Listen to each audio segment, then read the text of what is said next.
जय भीम. मी प्रशांत बोराडे, प्रदेश प्रवक्ता सम्यक. जय भीम. मी प्रशांत बोराडे, प्रदेश प्रवक्ता सम्यक विद्यार्थी आंदोलन. बार्टीकडून 2023च्या पीएचडी करणाऱ्या संशोधक विद्यार्थ्यांची फेलोशिपची जाहिरात अद्यापही काढण्यात आलेली नव्हती.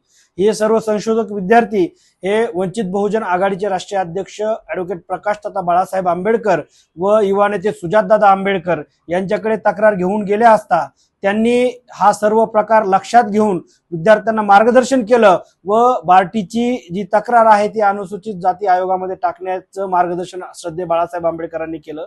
त्या पद्धतीने हे सर्व विद्यार्थी आमच्या पक्षाचे पदाधिकारी कार्यकर्ते ऋषिकेश कांबळे व त्यांच्या सहकार्यासह अनुसूचित जाती आयोगामध्ये ही याचिका दाखल केली आणि आज अनुसूचित जाती आयोगाने बार्टीला एक अशा पद्धतीची नोटीस पाठवलेली आहे आणि या नोटीसमध्ये स्पष्टपणे अनुसूचित जाती आयोगाने सांगितलेलं आहे की फक्त 30 दिवसामध्ये बार्टीने याचं सर्व स्पष्टीकरण द्यायचं आहे की तुम्ही ही जाहिरात का काढलेली नाही. हालाकी बार्टीच्या बेस दाखवून या राज्यामध्ये ज्या संस्था अस्तित्वात आलेल्या आहेत, सारथी असेल, महाज्योती असेल, अशा पद्धतीच्या संस्था ह्या त्या अंतर्गत येणाऱ्या विद्यार्थ्यांना म्हणजे ओबीसी विद्यार्थी असतील किंवा मराठा विद्यार्थी असतील त्यांना प्रत्येक वर्षी सरसकट फेलोशिप देतात. मात्र अनुसूचित जातीच्या विद्यार्थ्यांना न्याय देण्यासाठी स्थापन झालेल्या बार्टी संस्थेकडूनच या अनुसूचित जातीच्या विद्यार्थ्यांवरती मोठ्या प्रमाणामध्ये अन्याय होताना दिसत आहे. 2023 पासून आज 2024 उघडलेला आहे, अद्यापही जाहिरात काढलेली नाहीये. त्यामुळं हे या बार्टीच्या माध्यमातून जो या ठिकाणी अन्याय होत होता तो अनुसूचित जाती